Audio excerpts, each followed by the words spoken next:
I've always known I wasn't the favorite. Even as a kid, it was obvious.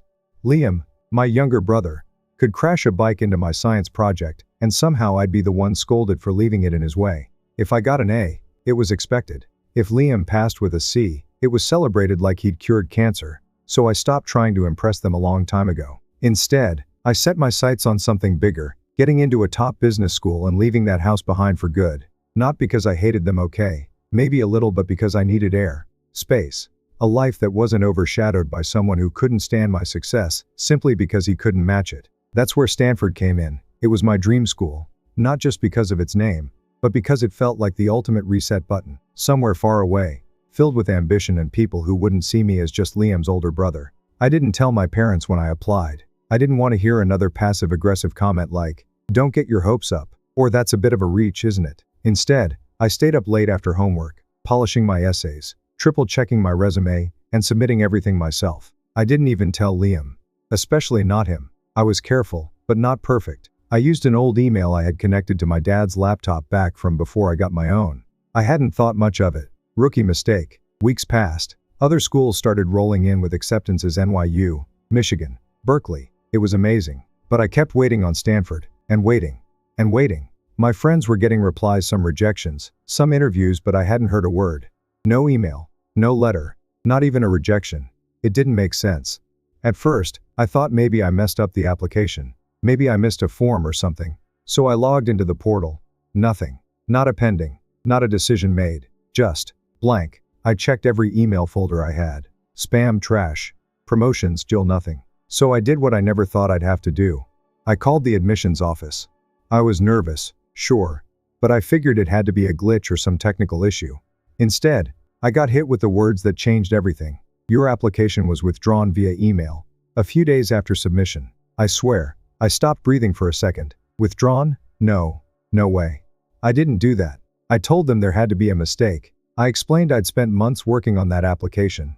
That Stanford was my dream school. That I never sent any withdrawal request. They sounded sympathetic, but firm. We received a request from the email on file. The request was confirmed, and your application was removed. I hung up in shock. I felt sick, betrayed, confused. Had I messed up without realizing? Clicked something by accident. But deep down, I knew. Someone had done this on purpose. My first thought? Liam. It would have been just like him. Petty, spiteful, jealous. He hated hearing my name in the same sentence as achievement. But something didn't add up. He was still acting like his usual smug self. He would have been rubbing this in my face, smirking every time I mentioned Stanford. But he hadn't. Still, I needed answers. So I stormed into his room and asked him straight up. He looked confused. Legitimately confused. Then pissed. I don't even know how to get into your email. If I did, I'd withdraw all your stupid applications so you'd stop gloating like some genius. We started yelling. He said some crap. I shoved him. He shoved back. It got physical. I think I actually wanted him to hit me. Give me a reason to lose it. The noise brought my parents running. My dad pulled me off Liam while my mom was screaming, "What the hell is wrong with you?" And that's when it happened. She blurted it out, like it had been burning her up inside. It wasn't him. We did it. The room went quiet. Even Liam looked stunned. I stared at her. What? She started crying. My dad looked away. We're so sorry. We didn't want to. We just. Liam struggling, and seeing you get into Stanford would have destroyed him. I didn't move. I couldn't. I felt like I was floating outside of my body. They had sabotaged me. My parents, my own blood, pretended to be me. Withdrew my Stanford application, and never said a word. They tried to explain. They said they still had access to my old email. That they didn't think it would go this far. That they just wanted to even the playing field. Even the playing field? I earned my spot. I put in the work. One sacrificed. And they just erased it. To protect someone who never even tried. My mom reached out, tears on her face. My dad finally said, "We thought we were doing the right thing." But I wasn't listening anymore. All I could think was, "You didn't believe in me. You never have. You never will." I walked out of the room, locked my door, and started packing my things. I didn't say a word to anyone. After they admitted to pulling the rug out from under me, I just shut down. My mom was still crying, babbling apologies. My dad tried to justify it again, something about Liam's mental health, and keeping the family balanced. I didn't care. I grabbed a duffel bag and started throwing in whatever I could. I didn't know where I was going yet, but I knew I couldn't stay there another minute. Not with people who could look me in the eye, call themselves parents, and still do what they did. They knocked on my door, begged me to come out. I ignored them. Once I was packed, I ordered a cab. When it pulled up, I walked straight past them.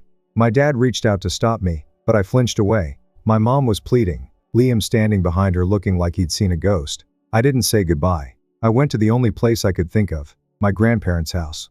Edward and Martha, my dad's parents, had always been different, calmer, kinder. They never got involved in family drama, but they always gave me space when I needed it. When I was younger, I'd stay with them on weekends just to breathe. I hadn't done that in years. When I showed up with red eyes and a busted-up bag, Grandma didn't even ask. She just opened the door and pulled me into a hug. I didn't cry in front of my parents, but I cried there, in her arms, on their couch. And I told them everything, every detail. I watched Grandpa's face go from confusion, to anger, to something I'd never seen before, pure fury. He didn't yell. Not at me. But I could hear him in the other room later that night, ripping into my dad over the phone. He wasn't even yelling at full volume, and it still sounded like thunder. Meanwhile, Grandma sat with me, rubbing my shoulder, whispering that everything would be okay. I didn't believe her. Not really. But it helped. The next morning, I was groggy from barely sleeping. Grandpa handed me a glass of juice and told me to sit. There's something you should see. He walked into his study and came back with a large envelope, beige, thick paper, stamped with the Stanford logo. I stared at it. It came here, 2 weeks ago. Sent to this address. For you. I froze. I slowly opened it with trembling fingers, and there it was. My Stanford acceptance letter. Dear Ethan, congratulations. We are thrilled to inform you. I couldn't breathe. I had made it. I actually got in. I wanted to scream, laugh, cry. Maybe all three at once. My parents hadn't just prevented me from getting accepted, they had done it after I'd already been accepted. They'd seen the letter. They knew. They knew I'd gotten in, and they still sabotaged it. And the address? Back when I started my college apps, I had accidentally listed my mailing address as my grandparents'. I used their house for my summer internship paperwork, and must have auto-filled it in the common app. That tiny mistake is what saved me from never knowing. But it was too late now. I had already withdrawn. The spot was gone. They didn't just cost me an opportunity. They stole my future. Later that afternoon, Grandpa made a call to one of his contacts, an attorney, I think. I wasn't really listening. My head was spinning. I couldn't stop replaying the past few months. All those nights I spent grinding essays, preparing for interviews, holding my breath for an email that never came. And all that time, they were sitting on this. They deleted the emails, covered their tracks, even forged a withdrawal confirmation from my old email account. I wanted to scream, or set something on fire. But instead, I sat on that same couch and stared at the letter like it was taunting me. You were enough. You were chosen. But they took it. I stayed at my grandparents' house that week. Both sets of my grandparents actually showed up the next day. My mom's parents too. George and Helen. They came as soon as they heard what happened. That's how serious this was. I've never seen grown adults look so disappointed in their own children. They didn't just comfort me, they held family meetings behind closed doors. Legal conversations. Inheritance discussions. It was surreal. They told me not to worry about money. That I wouldn't need loans or side jobs or anything like that. We'll cover every expense, Ethan, Grandma said. You focus on becoming the man they clearly didn't want you to be. And that's when it hit me. This wasn't just about Stanford anymore. This was war. The house was quiet that morning. Too quiet. You ever feel that eerie calm after a storm? Like everything's just waiting for the next crack of thunder? That was the vibe. Except this time, I was the storm. The night before, my grandparents sat me down again. All four of them, Edward, Martha, George, and Helen, at the dinner table, like some kind of secret council. Grandpa Edward looked at me dead in the eye and said, "Your parents will never have control over your life again. That's a promise." Then he slid a folder across the table. I opened it slowly. Inside were legal documents, wills, trust plans, power of attorney papers. I didn't understand most of it, but the one thing that stood out in bold at the top of every page was my name. They weren't just cutting my parents off. They were naming me sole heir. It didn't hit me right away. But then Grandma Martha added, "We've already spoken to the lawyers. We'll start the paperwork next week. They won't see a penny." I sat back in my chair, speechless. This wasn't revenge. This was justice. They said they were ashamed of Greg and Susan. That this wasn't just about Stanford, it was about everything. Years of favoritism, of gaslighting, of silently watching me shrink myself so Liam could feel taller. I didn't know what to say. I just nodded. And then, I smiled. It was small at first, but it spread. Not because of the money, not even because of the power shift, but because, for the first time in my life, someone was standing up for me. Not asking me to be the bigger person. Not asking me to forgive. Just standing with me. But of course, it didn't stay quiet for long. The next evening, my parents showed up. I was in the living room when I heard the knock. Then the voices. Then the yelling. My stomach sank. I stood back while Grandpa opened the door, arms crossed like he'd been waiting for this moment. My parents didn't even wait to be invited in. They barged in like they owned the place. My mom's eyes locked on me like I was some criminal on trial. "You told them. How could you?" "No, we're sorry. No, we messed up." Just immediate rage. My dad wasn't much better. He pointed at me, voice shaking. "You've torn this family apart. Over what? A school you weren't even guaranteed to get into?" That's when I snapped. "I did get in. You just made sure I couldn't go." Silence. For a split second, my mom's face flickered shock, guilt, then bitterness. "You wouldn't have made it. You're not as special as you think." My grandparents stepped in fast, told them to leave, but I wasn't done. I stood up, took a step toward them. "You ruined the one thing I worked for because Liam can't handle not being the center of the universe." They tried to interrupt, but I raised my voice. "Now you're losing everything. The inheritance, the support, the respect of literally everyone in this family. And you know what? You deserve it." My dad's face turned red. My mom looked like she wanted to slap me. Instead, she spat. "So you're just gonna let them cut us out? After everything we've done for you?" I looked her straight in the eye and said, "Yes." They stormed out, slamming the door. For a second, I thought it was over. It wasn't. About 2 hours later, my phone lit up with texts from unknown numbers, extended family, friends of my parents, even a couple of my old teachers. Apparently, my parents had gone into full PR mode, painting me as the ungrateful son, the spoiled brat, the manipulator who turned the family against them. But the thing about lies is, they don't hold up well against receipts, and I had all the receipts. Screenshots, emails, timelines, even the Stanford letter. What made it worse for them? My grandparents weren't quiet about what they were doing. They sent out an email to the entire family, explaining why they had changed their wills, why they were choosing me, why Greg and Susan were being cut out of everything. It was brutal, clinical, backed by facts, and signed by all 4 grandparents. My parents tried calling me again the next day. I didn't answer. They left voicemails begging me to talk, then threatening me, then crying, then blaming me again. Classic cycle. I didn't respond. I just blocked their numbers. And yet, I couldn't shake this weird feeling. I should have felt victorious, empowered. But deep down, a part of me still ached. Because this wasn't just revenge. This was the burial of a relationship. I wasn't just cutting off toxic people. I was cutting off the people who raised me. Or at least, the people who were supposed to. Still, every time I felt that pang of guilt, I reminded myself, they didn't just fail me. They chose to betray me. College started 3 weeks ago. It wasn't Stanford, but it was still a great school. Good program. Great professors. New people who didn't know anything about my family drama, which, at that point, felt like heaven. I didn't have to look over my shoulder. I didn't have to keep my voice down. I didn't have to dodge loaded questions about my brilliant little brother, or explain why I looked tired all the time. It felt like freedom. For the first time, I could breathe. My grandparents helped me move into the dorms. All 4 of them. They brought snacks, blankets, even a tiny little plant that Grandma Martha insisted would keep the air clean. It was cute, cheesy, and perfect. I cried a little after they left, not because I was sad, but because I'd never felt so supported in my life. It was weird, in a good way. I spent my first few weeks getting settled, joined a couple clubs, found a coffee shop near campus I loved, met people who were ambitious and smart, and didn't care about high school baggage. I was finally building something of my own, and just when I started to believe the worst was over, my parents showed up. It was a Saturday. I was back home for the weekend, not at their house, obviously, but at my grandparents' place, just visiting. I was sitting on the patio, scrolling through emails, when I heard the gate open. At first I thought it was the gardener, or maybe a neighbor dropping something off, but then I heard my mom's voice. "Ethan." My heart sank. I turned around and saw her walking across the lawn like she owned the place, my dad right behind her. They looked desperate, tired, hollow, angry. My grandparents came out before I could even get up. "You're not welcome here," Grandpa said flatly. My mom ignored him, walked straight toward me. "You need to fix this." I blinked. "Fix what?" "You know what. The inheritance. The lies. The manipulation." I laughed loud and bitter. "You mean the consequences of your own actions?" She didn't flinch. Didn't even look embarrassed. "We're your parents. We made mistakes, sure, but this is overkill. You've turned everyone against us." "No," I said. "You did that. I just stopped protecting you from the fallout."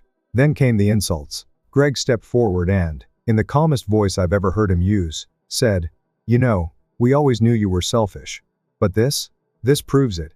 He called me a brat, a narcissist, said I was too arrogant to admit that I didn't belong at Stanford anyway, that I'd always been too emotional and too self-righteous.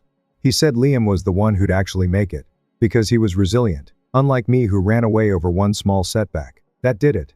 Small setback? I snapped. You impersonated me. You stole my future. You gaslighted me.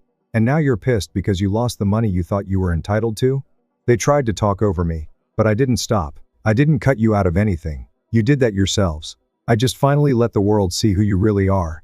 My mom's face turned red. My dad raised his voice. My grandparents tried to calm things down. It didn't work. The yelling escalated. They said I'd regret this. That money would change me. That I'd end up alone, bitter, broke. You think they'll love you forever? My mom hissed, gesturing to my grandparents. They're old. They'll be gone. Then what? I took a deep breath. Then I'll still be better off than I ever was with you. That's when Grandpa Edward snapped. He walked over to the sprinkler system switch and turned the dial. Full blast. The sprinklers exploded across the lawn, soaking my parents head to toe. My mom screamed. My dad shouted something incoherent. They stumbled toward the gate, slipping in the mud, flailing like angry toddlers. I don't think I've ever seen anything more satisfying in my life. We called the cops that time. Didn't press charges, but the report was filed. Now, if they show up again, there'll be legal consequences. They haven't come back since.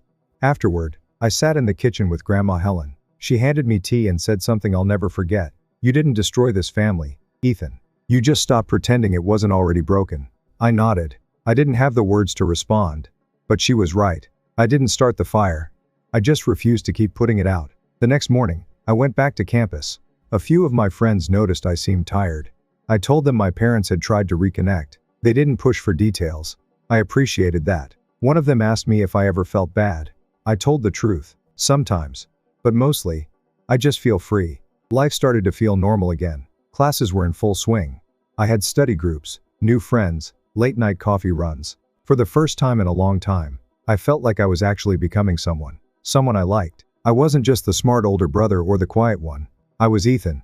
I was me. My grandparents checked in often. Grandma Helen mailed me cookies. Grandpa Edward kept forwarding me articles about business leaders to watch. It was adorable. My parents? Still silent. They hadn't tried to call since the sprinkler incident. No texts. No emails. It was almost eerie how fast they vanished once the money dried up. I thought that was it. I thought the worst was behind me. I was wrong. It started with a text. From an unknown number.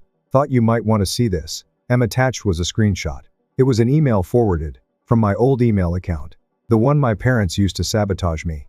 It wasn't from my mom. It wasn't from my dad. It was from someone else. Mason, my oldest friend.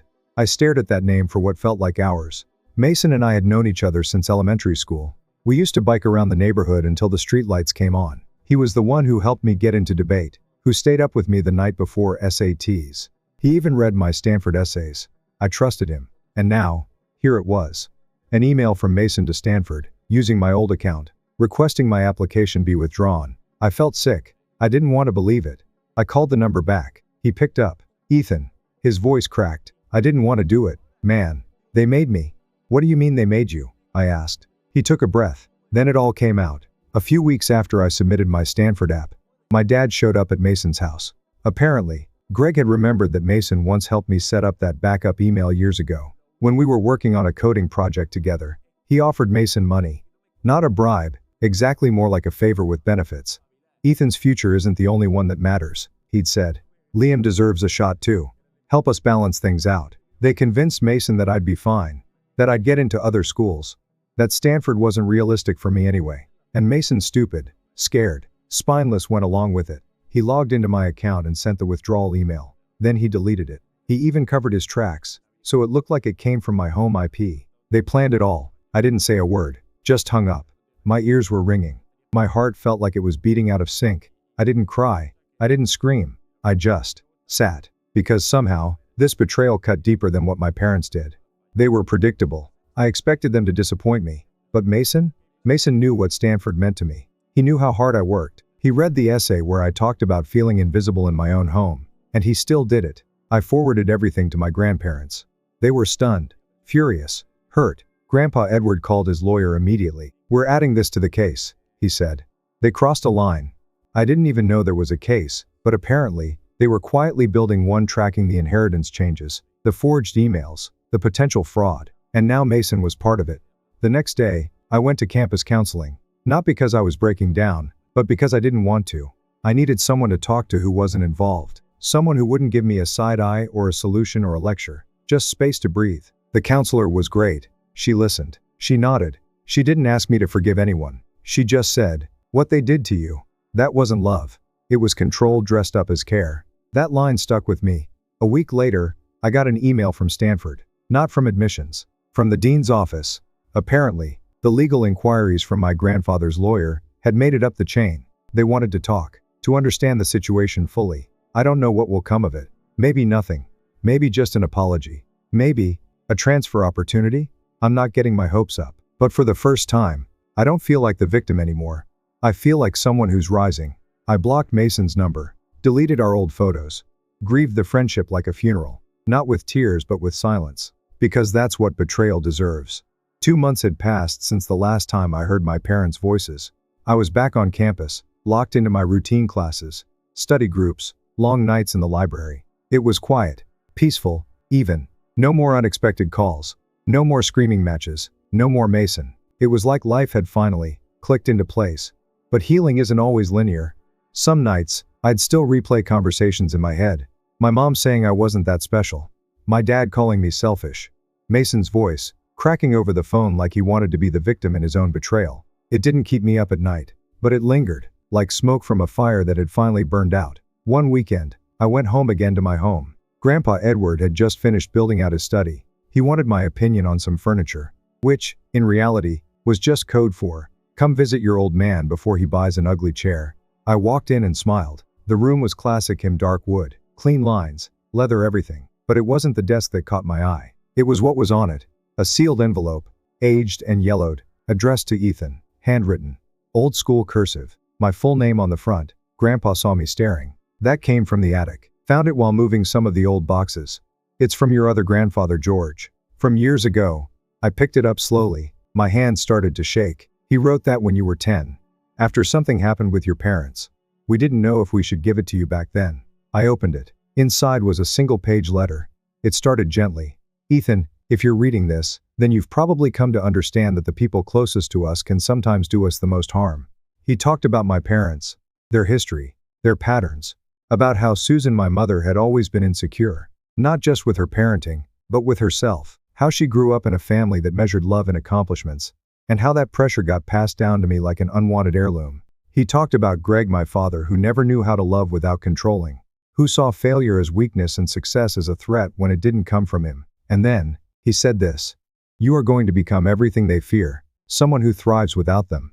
And they will try to stop you, not because they hate you, but because your freedom will force them to face everything they've ignored about themselves."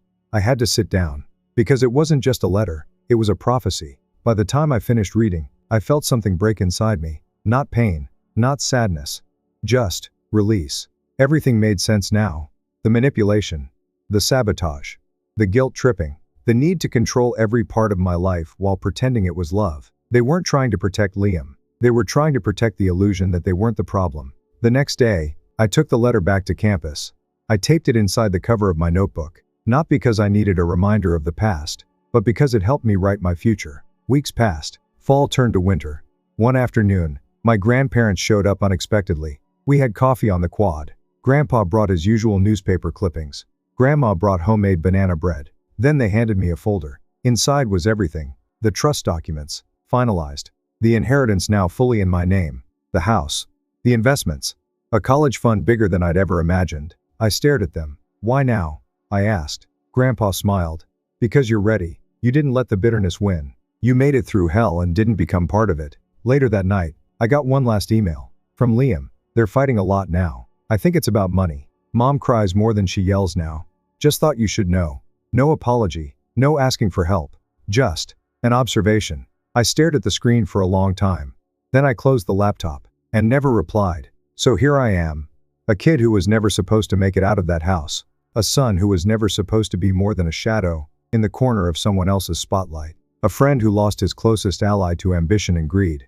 But also, a student with a future. A grandson with 4 people who would burn the world down for him. A survivor of the kind of family that looks perfect from the outside and slowly suffocates you behind closed doors. Do I still wish I'd gone to Stanford? Yeah, sometimes. But I also know this: success isn't where you land. It's who you become when the world tries to keep you small, and you rise anyway. Epilogue. I framed the Stanford letter, not as a trophy, but as a reminder of what I overcame. Because I didn't lose that opportunity, they did.